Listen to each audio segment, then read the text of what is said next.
आणि ब्रेकनंतर पुन्हा एकदा आपलं स्वागत। तर गरबा महोत्सवामध्ये जेव्हा आपले आवडते कलाकार सामील होतात तेव्हा गरबा रसिकांचा आनंद हा द्विगुणित होतो। कलाकारांना भेटण्याची संधी यावर्षी डोंबिवलीकरांना मिळाली आहे।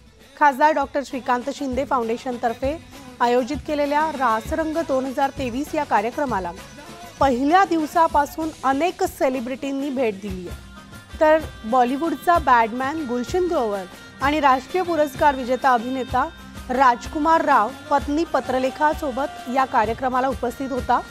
सगळ्या कलाकारांनी स्वतः गरबा खेळण्याचा आनंद लुटलेला आहे।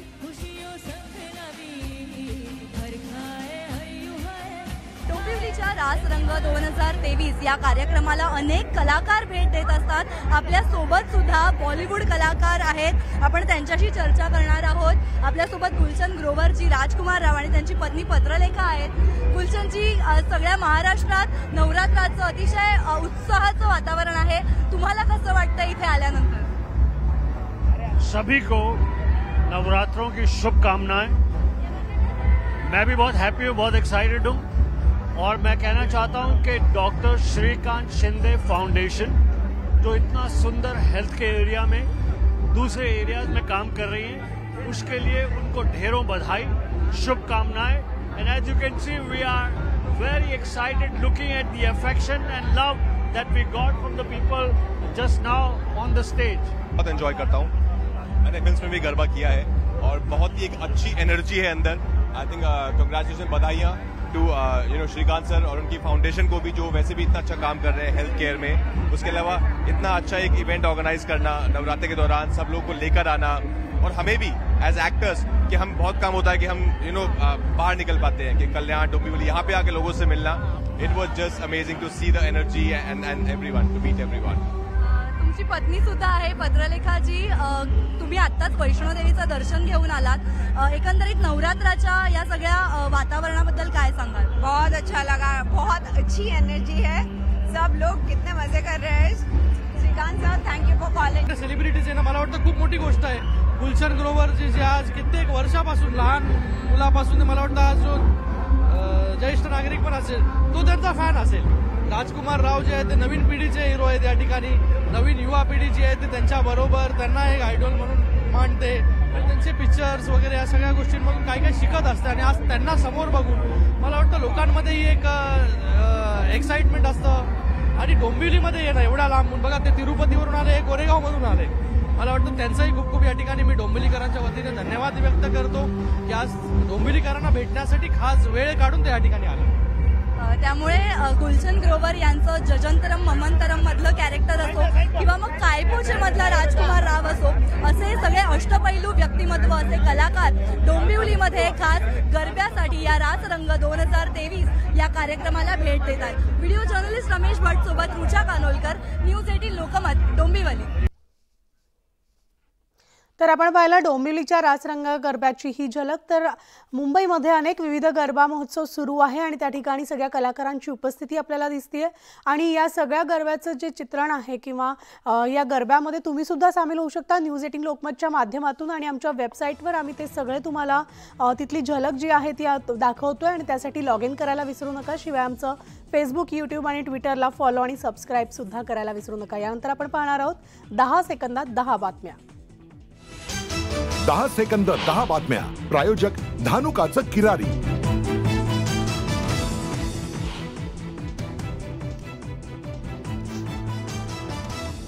धुळे जिल्ह्यात सोयाबीन पिकावर येलो मोझॅक रोगाचा प्रादुर्भाव, पानं पिवळी पडली असून झाडांची वाढ खुंटली आहे, त्यामुळे शेतकरी अडचणीत सापडलाय।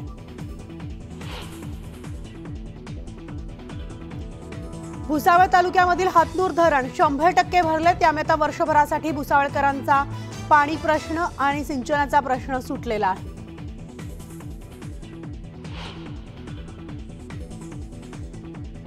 मालेगाव सटाणा भागातील डाळिंब बागांवर बुरशीजन्य रोगांचा प्रादुर्भाव झाला, त्यामुळे आता डाळिंबाच्या उत्पादनात घट होणार असून शेतकरी संकटात सापडलाय।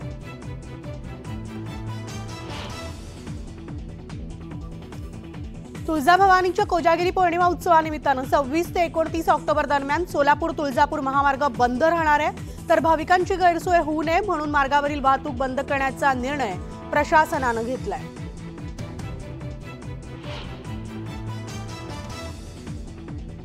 दसरा मेळाव्याला जाण्यासाठी धाराशिवमध्ये ठाकरे गटाकडून विशेष रेल्वेची व्यवस्था करण्यात आली आहे, तर खासदार ओमराजे निंबाळकर आणि आमदार कैलास पाटलांच्या पुढाकारातून ही विशेष रेल्वे बुक करण्यात आली आहे। बीडच्या परळी शहरात वनविभागाच्या कार्यालयासमोर 36 वर्षीय तरुणाची हत्या करण्यात आली। रक्ताच्या थारोळ्यात पडलेल्या मृतदेहावर धारदार शस्त्रानं वार केल्याच्या खुणा आहेत। सोलापूर जिल्ह्यात ग्रामपंचायत निवडणुकीमध्ये सरपंच पदासाठी 694 तर सदस्य पदासाठी 4038 अर्ज दाखल झालेत आणि या अर्जांची उद्या छाननी होणार आहे।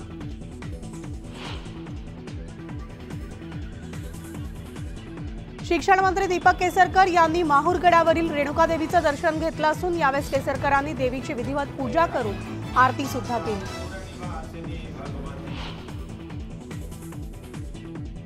रत्नागिरीच्या दाभोळमध्ये चंडिका देवीचा यात्रोत्सव सुरू असून या पांडकालीन मंदिरात लाखो भाविक दर्शनासाठी दाखल होत आहेत।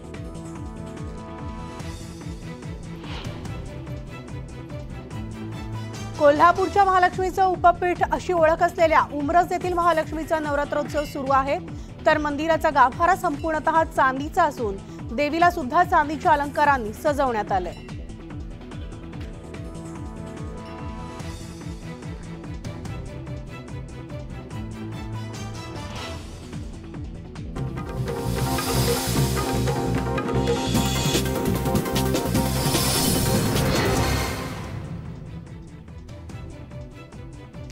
नमस्कार, मी मनाली। आपण पाहताय न्यूज 18 लोकमत आणि पाहणार आहोत यापुढे 25 मिनिटात 50 बातम्या। त्यापूर्वी नजर टाकूयात महत्त्वाच्या बातम्यांवर।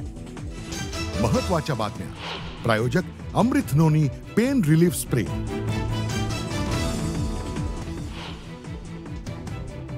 ड्रग्ज माफिया ललित पाटीलला घेऊन पोलीस नाशिकमध्ये दाखल। ललितला पोलीस व्हॅनमधून ऐवजी कारमधून आणलं। शिंदेवाडी गावात तपास सुरू।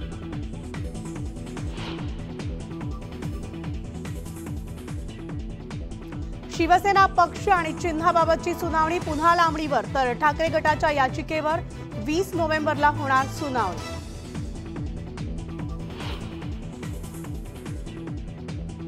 म्हाडातून रणजित सिंग नाईक निंबाळकरांना 2 लाखांच्या मताधिक्यानं निवडून आणू म्हणणाऱ्यांना मागील लोकसभा निवडणुकीत मताधिक्य का मिळवता आलं नाही?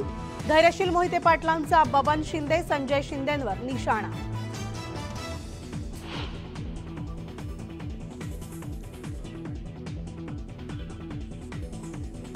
मनोज जरांगेंनी सरकारला दिलेल्या अल्टिमेटमचे 2 दिवस बाकी। मराठा आंदोलनाची पुढील दिशा आज ठरवणार।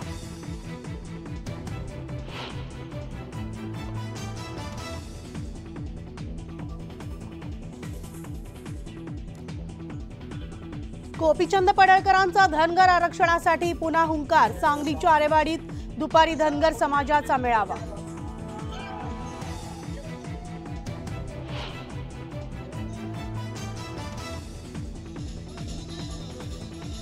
आणि गुजरातमध्ये गेल्या 24 तासात गरबा खेळताना किमान 10 जणांचा मृत्यू, तर 6 दिवसात आपत्कालीन विभागाला हृदयाशी संबंधित समस्यांसाठी 521 फोन कॉल।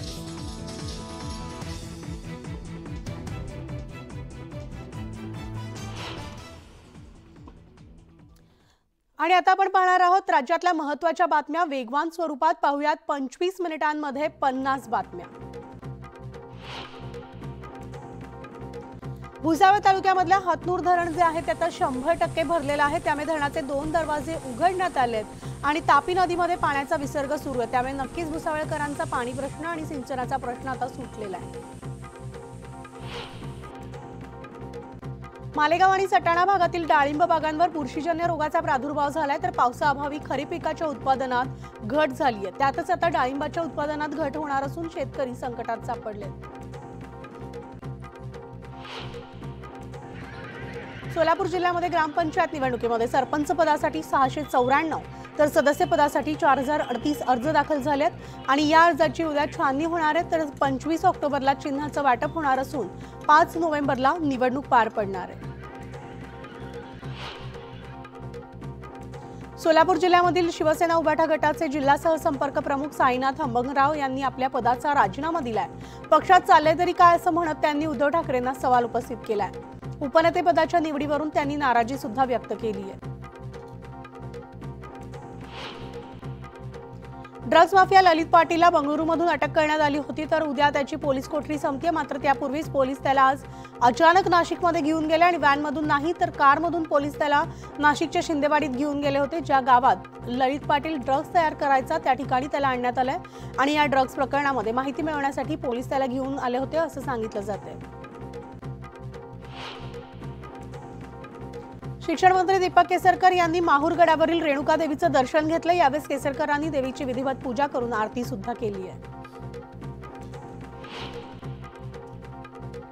धुळे जिल्ह्यामध्ये कापूस आणि सोयाबीन पिकांवर पडलेल्या रोगांमुळे उत्पन्नात घट झाली. सोयाबीनवर येलो मोझॅक आणि पांढऱ्या माशीचा प्रादुर्भाव झाल्यानं सोयाबीन पीक धोक्यात आलंय. त्यामुळे आता शेतकरी आर्थिक अडचणीत सापडलाय. तर बारामतीच्या गाडीखेल परिसरामध्ये रेडबर्ड फ्लाईट ट्रेनिंग सेंटरच्या विमानाचा आज पुन्हा अपघात झाला आणि या विमानात एक पायलट, ट्रेनर आणि प्रशिक्षणार्थी होता. तर त्यांना किरकोळ दुखापत झालेली असून त्यांना खासगी रुग्णालयात दाखल करण्यात आले. बारामती तालुक्यामधील गाडीखेल परिसरामध्ये हा अपघात झालाय. तुळजाभवानीच्या कोजागिरी पौर्णिमा उत्सवानिमित्तानं 26 ते 29 ऑक्टोबर दरम्यान सोलापूर तुळजापूर महामार्ग आता बंद राहणार आहे. कोजागिरी पौर्णिमेनिमित्तानं तुळजाभवानीच्या दर्शनासाठी कर्नाटक, आंध्र प्रदेश, तेलंगणामधून लाखोंच्या संख्येनं भाविक जे पायी चालत येत असतात. त्यामुळे आता भाविकांना वाहतूक कोंडीचा सामना करावा लागू नये यासाठी हा निर्णय घेण्यात आलाय. दसरा मेळाव्यासाठी धाराशिव येथून ठाकरे गटाच्या वतीनं विशेष रेल्वे गाड्या सोडण्यात येणार. तर खासदार ओमराजे निंबाळकर आणि आमदार कैलास पाटील यांच्या पुढाकारामधून ही व्यवस्था करण्यात आली आहे. अमरावतीच्या नांदगाव खंडेश्वर येथील ITI मध्ये रोजगार मेळाव्याचं आयोजन करण्यात आलं. या मेळाव्याला 2000 विद्यार्थ्यांनी हजेरी लावली आणि या मेळाव्याला खासदार रामदास तडस त्याचबरोबर आमदार किरण सरनाईक यांनी उपस्थिती दर्शवली. तर वर्ध्यात नवरात्र उत्सवाचा उत्साह पाहायला मिळतोय. 7व्या माळेनिमित्तानं शहरातील चौकाचौकात लंगर लावण्यात आले होते. यावेळी भाविकांनी मोठ्या प्रमाणात गर्दी केल्याचं सुद्धा पाहायला मिळालं. पुण्याच्या जुन्नर तालुक्यामधल्या उमरज येथील महालक्ष्मी देवीच्या महाआरतीसाठी भाविकांनी गर्दी केली. तर नवरात्र उत्सवानिमित्तानं देवीला चांदीच्या अलंकारांनी मढवण्यात आले. गाभाराही चांदीनं सजवण्यात आलाय. वर्ध्याच्या चरखागृह सेवाग्राम येथे दिव्यांग मेळाव्याचं आयोजन करण्यात आलं होतं. यावेळेस एक मतिमंद मुलगी बेपत्ता झाली होती आणि रुखसाना परवीन शेख असं या मुलीचं नाव असून ती नागपूर येथे आढळून आली आणि तिला परिवाराच्या स्वाधीन करण्यात आलं. गौण खनिजांचं अवैध उत्खनन करून वाहतूक केल्याप्रकरणी एकनाथ खडसेंना 137 कोटींच्या दंडाची नोटीस बजावण्यात आली. या प्रकरणी आता भाजप नेते गिरीश महाजन यांनी खडसेंना लक्ष्य केलंय. खडसेंनी चोरी केल्याचं सिद्ध झालं असं म्हणत गिरीश महाजन यांनी खडसेंना टोला देखील लगावलाय. तर खडसेंना 25-30 कोटींचा दंड होणार असल्याचा गौप्यस्फोट त्यांनी केलाय. मराठा आरक्षणाबाबत मनोज जरांगे पाटील यांनी सरकारला दिलेल्या 40 दिवसांचा अल्टिमेटम संपत आलाय. मात्र अजूनही यावर तोडगा निघताना पाहायला मिळत नाही. अशात मराठा आंदोलनाची पुढील दिशा आज ठरणार आहे. समाजाला आरक्षण देण्यासाठी जरांगे पाटील यांनी शासनाला दिलेल्या अल्टिमेटमचे अजून 2 दिवस बाकी आहेत. मात्र त्याआधीच मनोज जरांगे पाटील आज आंदोलनाची भूमिका स्पष्ट करतील. सातारा जिल्ह्यामधील वडूद गावात नेतेमंडळींना प्रवेशबंदी करण्यात आली आहे. पुढील काळामध्ये नेत्यांनी आमच्या गावात प्रवेश करू नये अशा पद्धतीनं बॅनर्स सुद्धा लावण्यात आले आहेत आणि पुढील काळात सर्व निवडणुकांवर बहिष्कार टाकण्यात येत असल्याचे सकल मराठा समाजाकडून सांगण्यात आले. मराठा समाजाला कायमस्वरूपी आरक्षण मिळावं यासाठी राज्य सरकारचे प्रयत्न सुरू आहेत आणि सुप्रीम कोर्टामध्ये हे आरक्षण टिकवायचं असेल तर क्युरिटी पिटिशन हा पर्याय आहे आणि याचा ड्राफ्ट तयार असून अत्यंत भक्कम क्युरिटी पिटिशन आपण दाखल केल्याचं मंत्री शंभूराज देसाई यांनी सांगितलंय. तर सरकारला सहकार्य करावं असं आवाहन सुद्धा त्यांनी केलंय. महाराष्ट्र, कर्नाटकसह विविध राज्यातील धनगर समाजाचा दसरा मेळावा आज पार पडणार आहे. सांगलीतल्या कवठे महाकाळ तालुक्यामधल्या आरेवाडीत हा मेळावा होणार आहे. गोपीचंद पडळकर यांच्या नेतृत्वात होणाऱ्या या मेळाव्याला राज्यभरातून लाखो धनगर बांधव सहभागी होणार असल्याचं सांगितलं जाते. विविध मागण्यांसाठी कोळी समाज आक्रमक झाला. अशामध्ये जळगावात उपोषणाला बसलेल्या कोळी बांधवांची मंत्री गुलाबराव पाटील यांनी भेट सुद्धा घेतली. यावेळी आंदोलनकर्त्यांनी संताप व्यक्त केलाय. आम्हाला न्याय देणं तुमच्या हातात आहे, पण विसरू नका 2024ची निवडणूक आमच्या हातात आहे असा थेट इशारा आंदोलनस्थळी असलेल्या कोळी बांधवांनी मंत्री गुलाबराव पाटील यांना दिलाय. केळी पीक विम्यावरून राष्ट्रवादीचे नेते एकनाथ खडसे यांनी मुक्ताईनगरचे आमदार चंद्रकांत पाटील यांना आव्हान दिले. जर शेतकऱ्यांना पीक विमा देऊ नका असं जर मी अर्जदार म्हणून लिहून दिलं तर चंद्रकांत पाटील यांनी ते पत्र दाखवावं. मी आत्ताच्या आत्ता राजीनामा देईन असं एकनाथ खडसे म्हणाले.